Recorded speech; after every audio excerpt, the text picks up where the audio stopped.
Well, we've got a pretty northwest to southeast contrast over the UK at the moment, with only 14 at Loch Liscarnock, while we've got 30, 31, possibly 32 Celsius in and around the Greater London area. Thanks for clicking on to the Tuesday edition of Vogan's European Outlook. Hope everybody is safe and well wherever you are. And if you're in the sunshine, especially the further south you go, I hope you're wearing that sunscreen. The sun is very, very strong at this time of the year. Temperatures in and around 30 Celsius or just above in quite a large area, actually, extending from around the Southampton area all the way up to the north side of London at the moment. These are the current temperatures according to Meteoseal.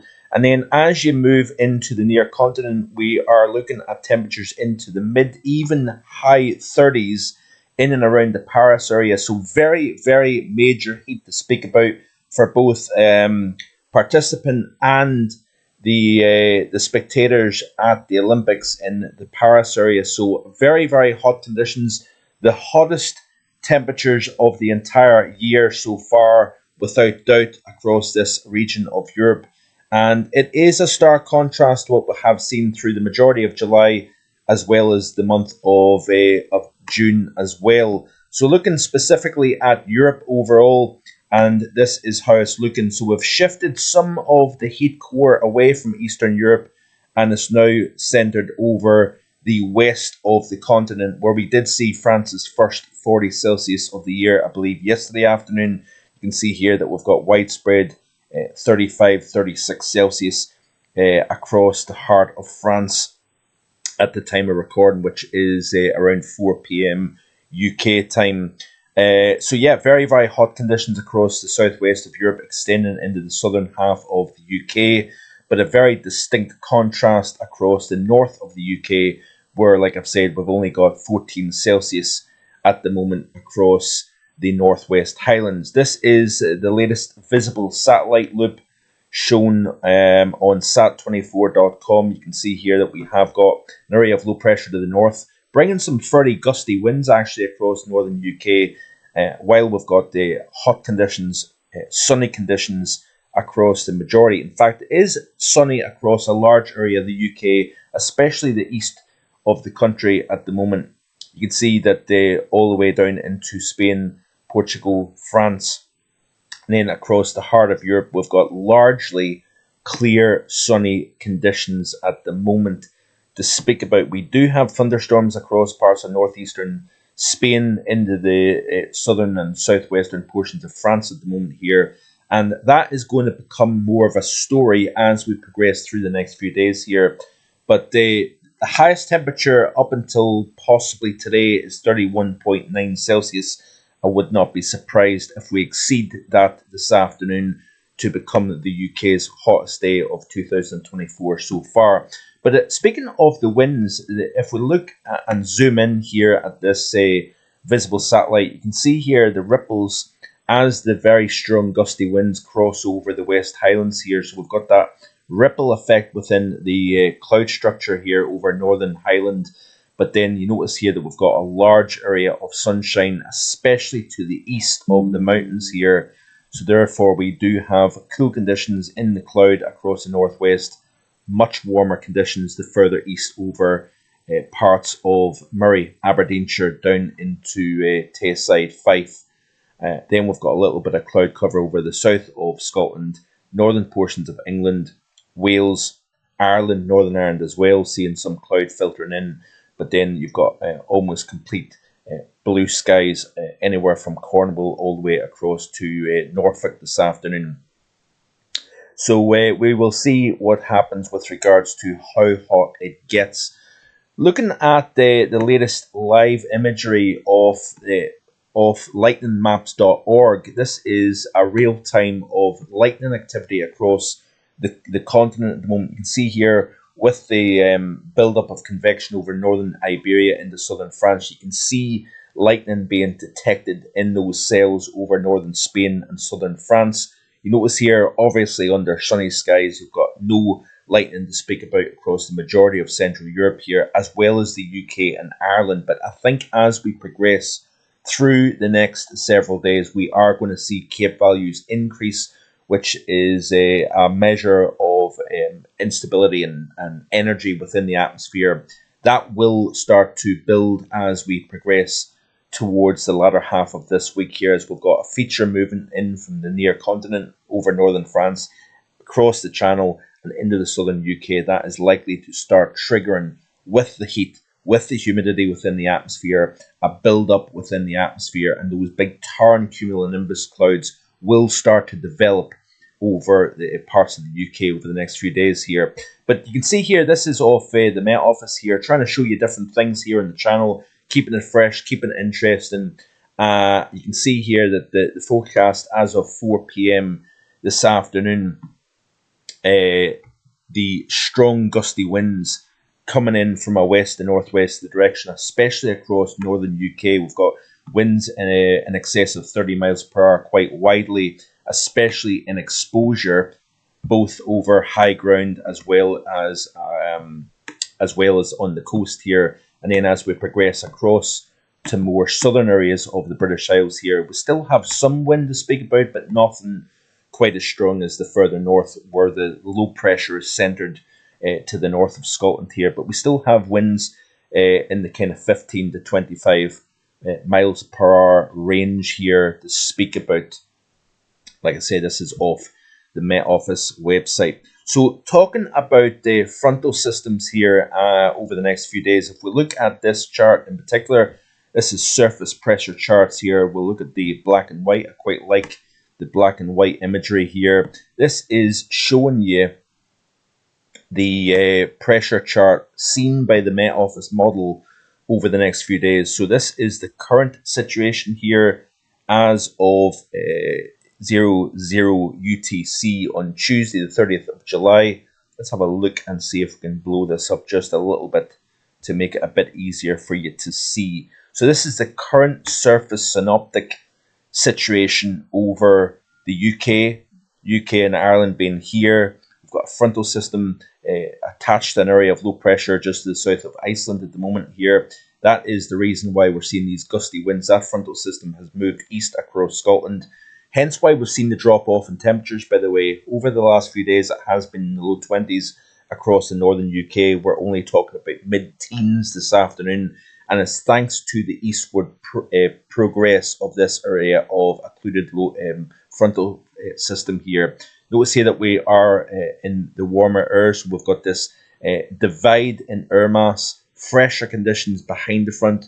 Ahead of it, we've got the hot, humid continental air mass that is generating the upper 20s to low 30s quite widely across England and even parts of Wales this afternoon. Then we've got an area of large high pressure across the majority of mainland Europe here. This little feature right here in the north of Spain, that is what's triggering the convection over northern Spain as well as parts of Portugal as well. So let's skip through over the next few days and see the progress going forward. Now we've got a couple of features here within the mid-levels of the atmosphere. That is going to be the trigger to the development of showers and thunderstorms. And we've obviously got the pressure cooker effect of hot, humid surface air that will then be drawn upwards here. So we're going to start to see increased lift within the atmosphere, helped by these features embedded within the mid-levels of the atmosphere.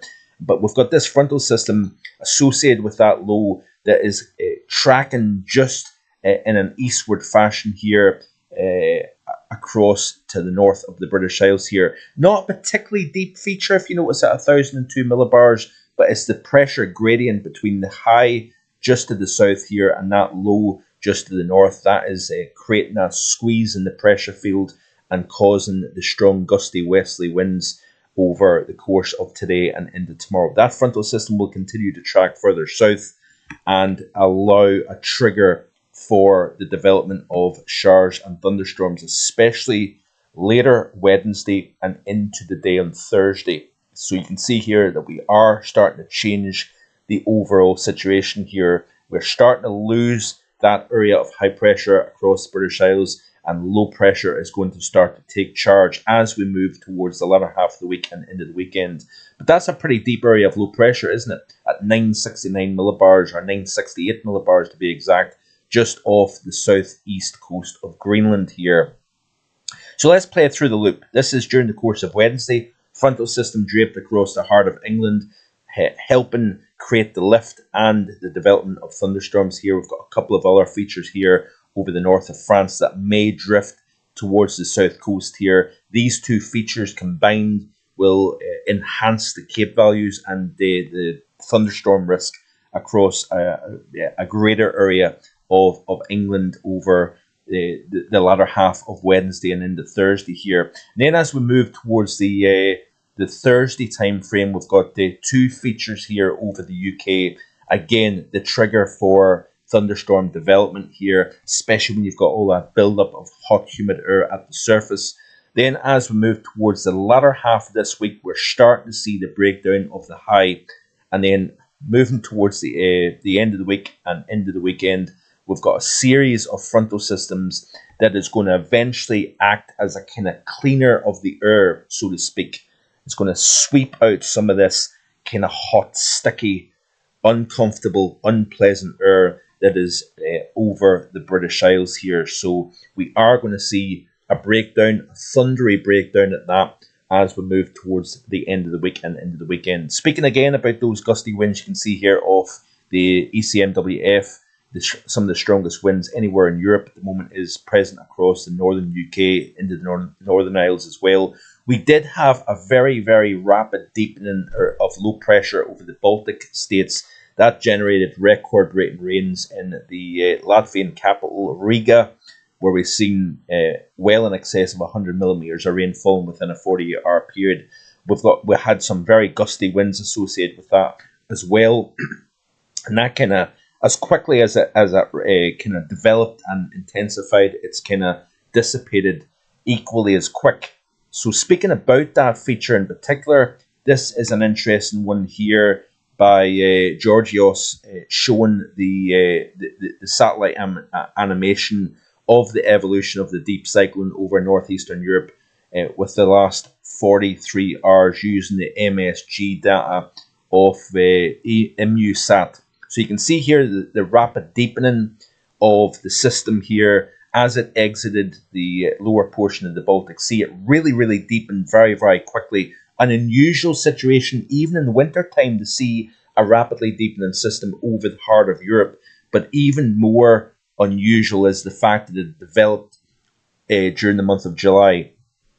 And like I said, it did generate some very, very significant rain as well as gusty winds. So this is more on that feature here. A very rare dynamical situation for this time of the year.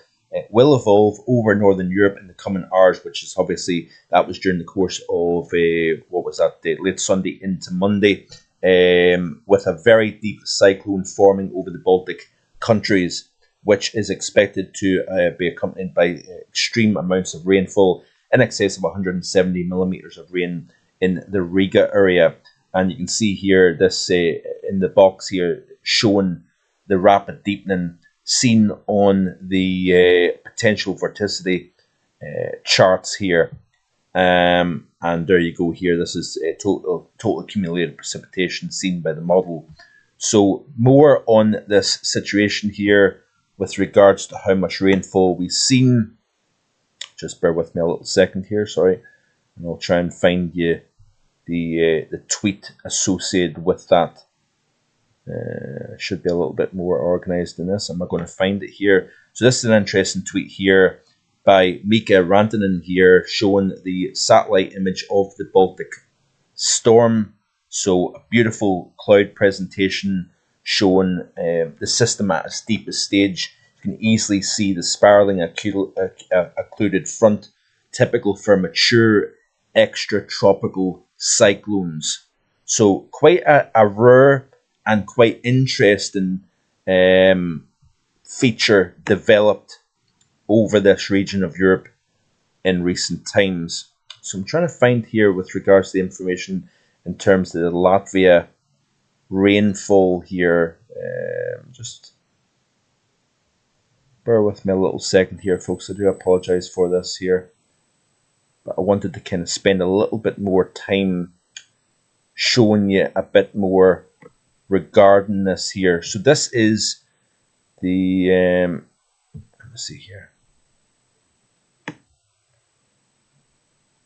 So, okay. So top 20 two-day rainfall totals in Riga City, Latvia. 118.3 millimeters of rain was recorded over the last 2 days, is unprecedented in 101 years of observations at Riga. So the station has daily records dating back to 1923. The station was moved slightly in 2009. So this is the top 22-day rainfall totals in Riga. You can see here it comfortably surpasses the previous record set back in 1978, which was just under 100 millimeters of rain fallen. So a very, very impressive July storm for this part of Europe. Now, as we go through the next few days here, things are going to get somewhat more interesting over the British Isles here. So let's have a look at Cape values here. This is something that I want to show you here. Something a little bit different again that I don't often show you on the channel here. If I can find Cape values, it would be also very helpful. Let's go to the overview chart first and foremost and show you what the models are indicating. So high pressure will eventually start to kind of get chipped away at. We've got multiple features here embedded within the mid levels of the atmosphere that is going to start to trigger the thunderstorm activity over the next few days here, and eventually the breakdown of the heat wave. We are going to get several days in a row of 30 Celsius or above across the southeast of the British Isles. The heat has already been kicked out across Scotland. We are going to see some sunshine, slightly warmer temperatures over the next few days before the end of this week. But then eventually we've got a deepening area of low pressure that moves in from the northwest that will clean the atmosphere out. It will take longer, obviously, across the southeast of the British Isles compared to the rest of the British Isles, but eventually we will be back towards normal across even the southeast of the country. But the thundery breakdown will take a little while to complete, and then as you see here, we've got another area of high pressure that kind of builds in during the second half of the week, seen by the ECMWF, before another area of low pressure moves in. So we're starting to go back to the same pattern that was seen during the majority of June and July here. Some back and forth areas of high pressure in between areas of low pressure moving through. You can see here this general westerly flow returning to the pattern. The reason why we've actually got this hot spell at the moment is if you look at the MJO, we're in phase 5 and 6 at the moment. That promotes higher pressure over the UK and the near continent, but it looks as if we are going to rotate into phase 7 and 8, even into 1 over the next couple of weeks here, which changes the equation, so to speak. So yeah, let's have a look at the 850 temperatures and see what they're looking like. So the here and now, we've got the contrast. The reason why we've got 14 in the northwest is we've got fresher air in the mid levels of the atmosphere across the north, helped by wind and cloud cover also. But notice here that we do have the 15 Celsius isotherm at 5,000 feet clipping the south of the British Isles, hence why we've got temperatures into the low 30s this afternoon. So quite a contrast between northwest and southeast of the UK at the moment here. Over the next few days, we're going to maintain this north-south contrast with hot air remaining over the British Isles here across the far south. Then as we play through the latter half of the weekend, there's that deepening area of low pressure with its associated fresher air that is eventually going to move in. You notice here the southeast, as is often the case, by the way, clings on to that heat from the near continent, but eventually that there will get kicked out and we will see temperatures returning to near average, which is the low 20s for the beginning of August. This is obviously Sunday the 4th of August. Then continuing to play through the loop, again, we've got these flirts with something warmer, so we're going to get these pulses of warmer air ahead of approaching frontal systems. And then it looks as if as we progress through the course of next week, we're going to see a more bona fide low pressure and fresher pattern in the overall situation here. So obviously I made mention in the August forecast some of the details week by week and through the course of the month as a whole, how we may see the cooler, more unsettled north, hotter, drier, more high pressure dominated south pattern during the month of August. We'll need to watch what goes on over the next week or so within the tropics. Features that may develop may run around a weakness of within the Mid-Atlantic ridge as these features then perhaps interact and engage with the jet stream and the mid-latitude pattern. We may see a significant influence across the west of Europe here. So we'll need to keep our eyes closely on what's going on within the tropics here. So that's the overview chart here and the 850 temperature profile. So let's have a look at Europe and the Northwest in particular. I want to show you the Cape values here as they increase over the next wee while here. So let's look at the let's have a look and see what the arpegge model is indicating in terms of Cape. So this is obviously energy measured within the atmosphere, especially when you've got frontal systems and hot, humid air at the surface. The Cape value will increase, and it's basically atmospheric potential energy here. So you notice here as we play through the next few days, there's that increased Cape across parts of northern Spain into France as well here, with embedded frontal features here, with temperatures into the upper 30s. You've got a lot of instability within the atmosphere. So there's a frontal system that's edging out of France into the Channel and possibly into the southern UK as we progress during the latter half of Wednesday. So tomorrow afternoon and evening, we increase the threat of thunderstorms across the south of the UK.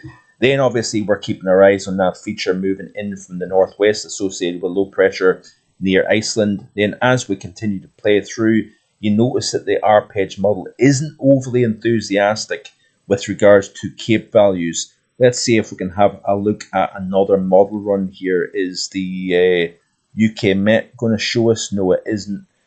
Let's have a look at the GFS model here and look at the Cape values on it. So let's have a look at the convective overview here and see what it's showing, if it's going to come up. That is, so just bear with me a second here. The internet is probably running just a little bit on the slow side at the moment here. Is it going to play ball? And the problem is as well, with these thunderstorms developing, we could get a month's worth of rain falling within a space of a few hours. So we need to watch out for flash flooding. Locally, we're going to have one place seeing sunshine, hot conditions, nothing. And only 4, 5, 6 miles away, we could have severe downpours, flooding, etc., etc. So this is the nature of isolated thunderstorms developing within a given area. So it looks as if it's not going to play ball, unfortunately. So we'll have a look and see if we can view something else. It's not going to do it, so I'm going to call it quits at that. Hope you've enjoyed today's video here. Hit that like button and subscribe if you haven't already done so. And as I end the video, it is bringing up what I was wanting to show you initially here. So let's rapidly, quickly play through what I was going to show you here, folks, because I wanted to show you what the models are indicating in terms of Cape. You notice here that we increase, obviously, as the heating of the day really builds. You increase the level of instability within the atmosphere. But again, it's not showing me. So I'm going to call it quits at that. Like, share, and subscribe. See you tomorrow with more. Enjoy the rest of your Tuesday. Bye for now.